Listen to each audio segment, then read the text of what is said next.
प्रिय विद्यार्थियों, बीए पाठ तृतीय वर्ष हिंदी साहित्य के द्वितीय प्रश्न पत्र के इस व्याख्यान में आपका बहुत बहुत स्वागत। इससे पहले वाले व्याख्यान में आपके समक्ष द्वितीय प्रश्न पत्र से संबंधित जो पाठ्यक्रम है निबंध तथा कथित गतिविधियां, जिसमें निबंध का उद्भव और विकास वाला चैप्टर आपके है। तो उसमें मैंने पिछले व्याख्यान में निबंध का अर्थ, परिभाषा, स्वरूप और निबंध के तत्वों के विषय में आपको विस्तार से जानकारी दे चुका हूं। निबंध क्या है, इसके विषय में थोड़ा सा मैं आपको हल्का सा पुनरावृत्ति करना चाहूंगा कि निबंध शब्द संस्कृत भाषा के 3 शब्दों से बना हुआ है। नी प्लस बंध प्लस ल्यूट।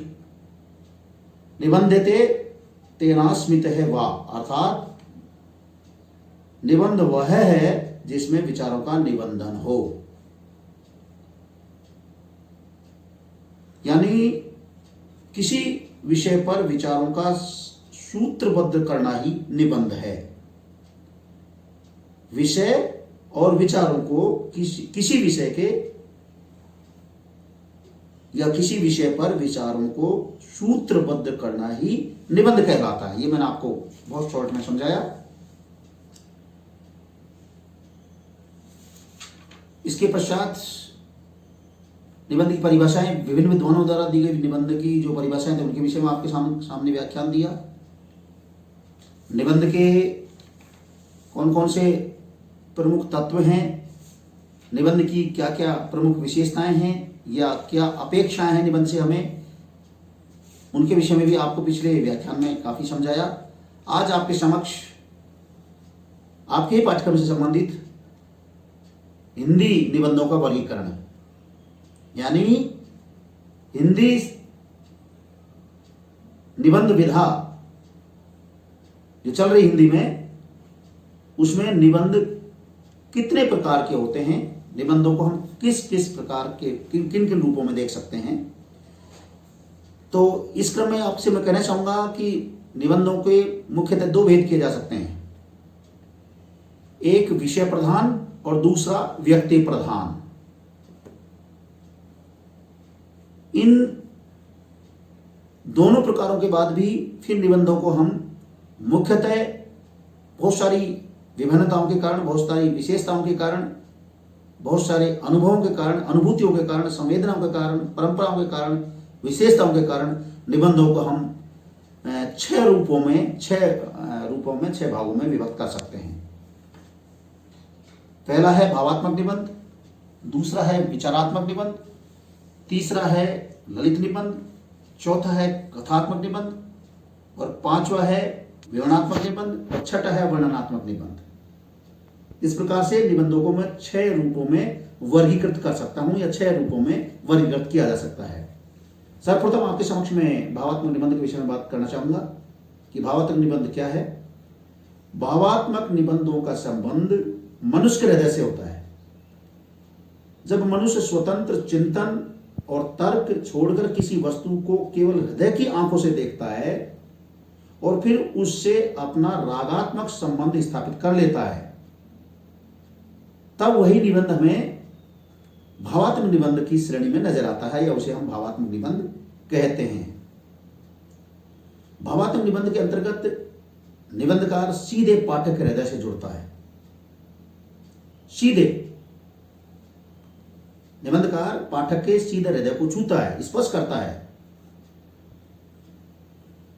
ये निबंध प्राणवान, सुंदर और मर्म स्पर्शी होते हैं, मर्म को छूने वाले निबंध होते हैं। इन निबंधों को भी फिर हम, इन भावात्मक निबंधों को भी हम 3 छोटे उपभागों में बांट सकते हैं। यानी भावात्मक निबंधों को भी 3 छोटे उपभाग हैं, जो कौन कौन से हैं। कल्पना प्रधान। कल्पना प्रधान निबंधों में निबंधकार कल्पना की सहायता से या तो नवीन शब्द चित्रों की सृष्टि करता है अथवा अपने विषय को भावुकता के अधिक समीप ले जाता है। इस प्रकार के निबंधों में महाराज कुमार रघुवीर सिंह का ताज, वियोगी हरि का साहित्यिक रथ चंद्रमा निबंध उल्लेखनीय है। इनके अतिरिक्त ही इसी कवना प्रधान निबंध की निबंधों में चंडी प्रसाद हृदय का दीपावली निबंध भी माना जाता है। दूसरा जो निबंध भावात्मक निबंध का प्रकार है वह है अनुभूति प्रधान निबंध। अनुभूति प्रधान निबंधों में कल्पना का अंश कम होता है और लेखक का अनुभव की संवेदना से युक्त भावना का अंश अधिक दिखाई पड़ता है। अनुभूति का अर्थ हृदय की गहराई को छूने वाले अनुभव से है। निबंधकार जब किसी जड़ या चेतन के निकट संपर्क में आता है तो इस संपर्क का प्रभाव उसके मानस में सदा के लिए पड़ जाता है। इसीलिए इन निबंधों में अनुभूति तत्व की प्रधानता होती है। इस प्रकार के निबंधों में निराला, पद्म सिंह शर्मा कमलेश और ब्रजनंदन सहाय आदि के कुछ निबंध इस कोटि में आते हैं। तीसरा भावात्मक निबंधों का जो प्रकार है वह है हास्य और व्यंग प्रधान निबंध। जैसे कि नाम से विदित है कि इस प्रकार के निबंधों में हास्य और व्यंग तत्व की प्रधानता होती है, जो पाठक को सहज रूप में हास्यानुभूति कराते हैं। और इस प्रकार के निबंधों में व्यंग की अनुभूति भी हमें दिखाई पड़ती है। इन निबंधों में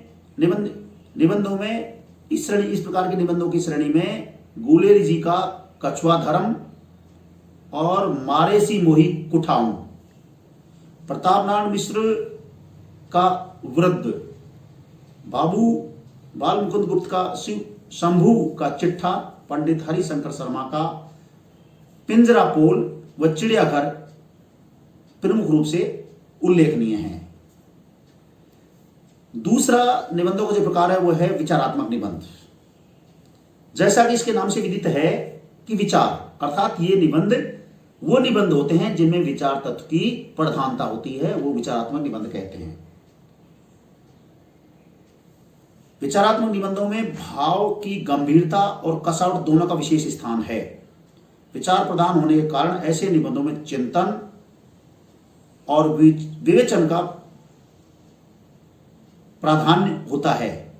फलतः ऐसे निबंधों के न तो विषय होते हैं और न ही उसका विवेचन ही चलता हुआ होता है। फिर इस प्रकार के निबंधों को भी 3 प्रकार की श्रेणी में बांटा गया है।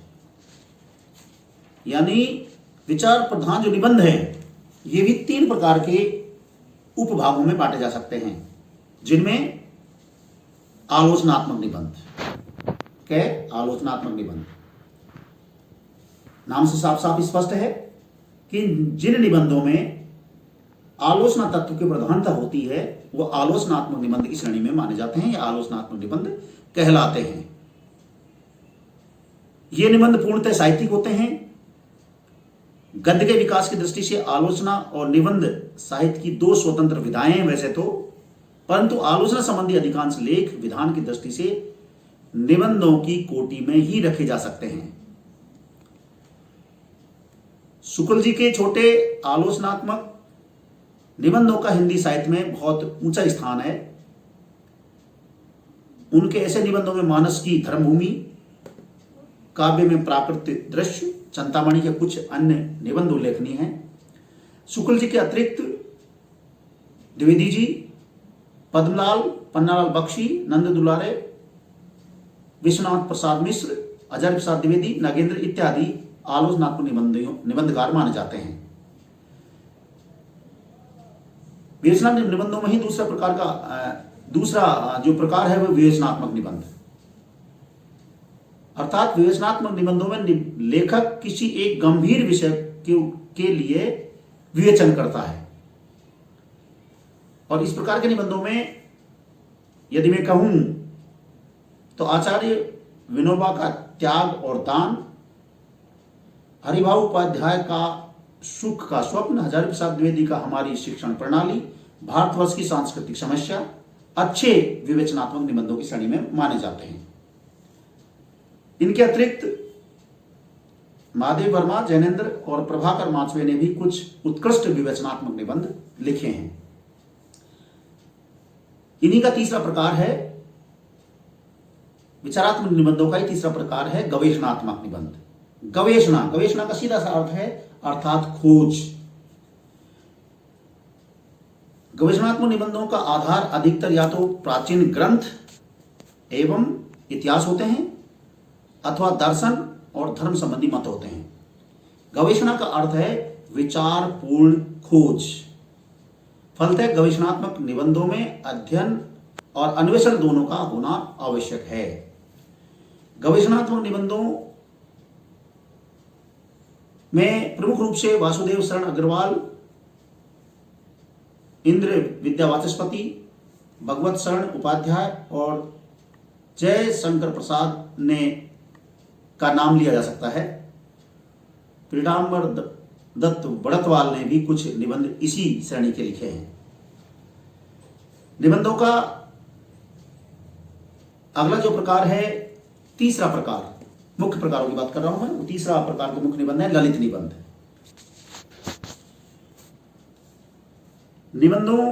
इस प्रकार के निबंधों के विषय में कहा जाता है कि ललित निबंधों को व्यक्ति प्रधान निबंध कहते हैं। बहुत से लोग कि ये व्यक्ति प्रधान निबंध होते हैं। वस्तुतः ललित निबंध भी साहित्यिक होते हैं। उनमें भी भावना, कल्पना, अनुभूति के योग के साथ साथ हास्य और व्यंग्य विनोद का पुट बराबर रहता है। निबंध के प्रारंभिक स्वरूप से लेकर के आज तक के विकास में ललित निबंध महत्वपूर्ण भूमिका लिए हुए हैं।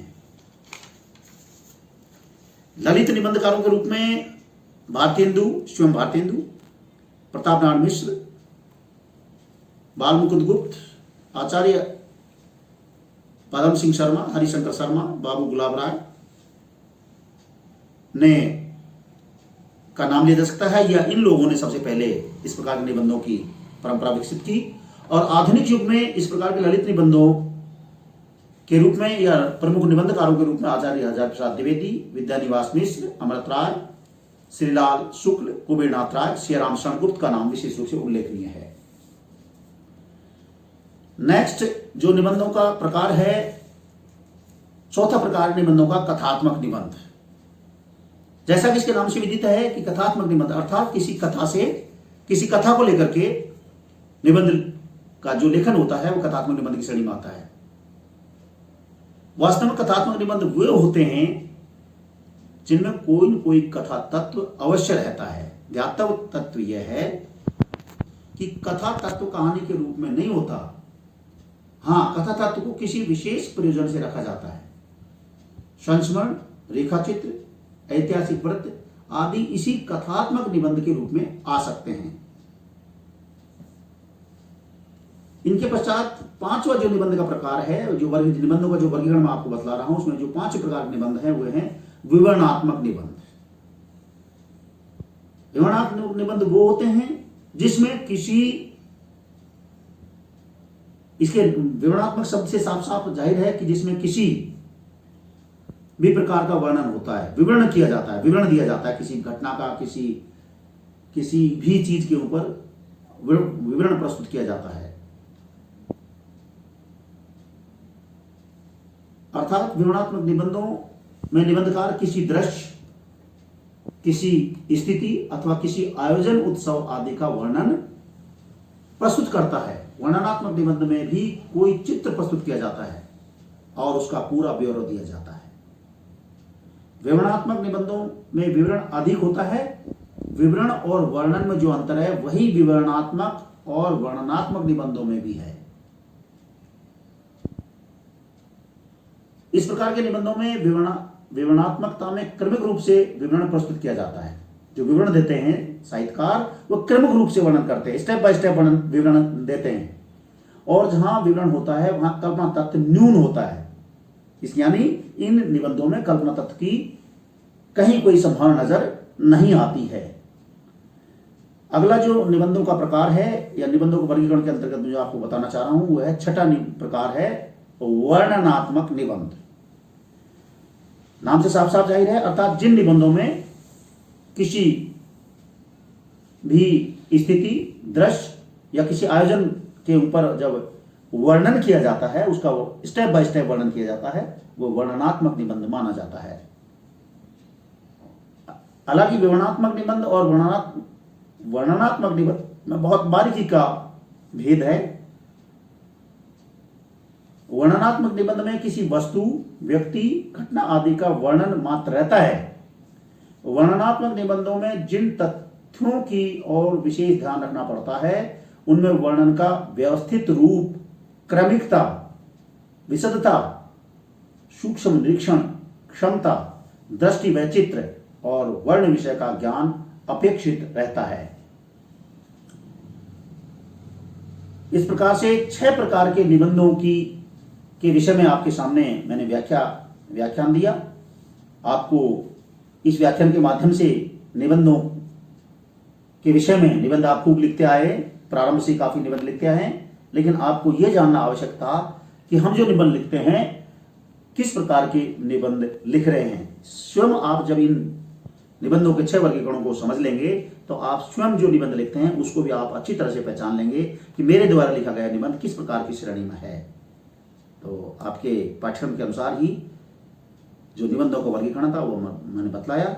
अगले व्याख्यान में मैं आपके समक्ष हिंदी निबंध की विकास यात्रा पर व्याख्यान दूंगा और मैं आशा करता हूं कि आप मेरे द्वारा जो वीडियो डाले जा रहे हैं इस कोरोना काल में, क्योंकि कोरोना काल होने की वजह से महाविद्यालय में कक्षाएं नहीं हो पा रही हैं, फिजिकली कक्षाएं नहीं हो पा रही हैं, इसलिए इन वीडियो रिकॉर्डिंग के माध्यम से आप तक हम अपने जो आपके पाठ्यक्रम से संबंधित पठन सामग्री है या अध्ययन सामग्री है उसको इन वीडियो रिकॉर्डिंग के माध्यम से पहुंचाने का प्रयास कर रहे हैं। आशा है आप इन व्याख्यानों से संबंधित वीडियो को देखेंगे, समझेंगे, अनुशीलन करेंगे, चिंतन करेंगे।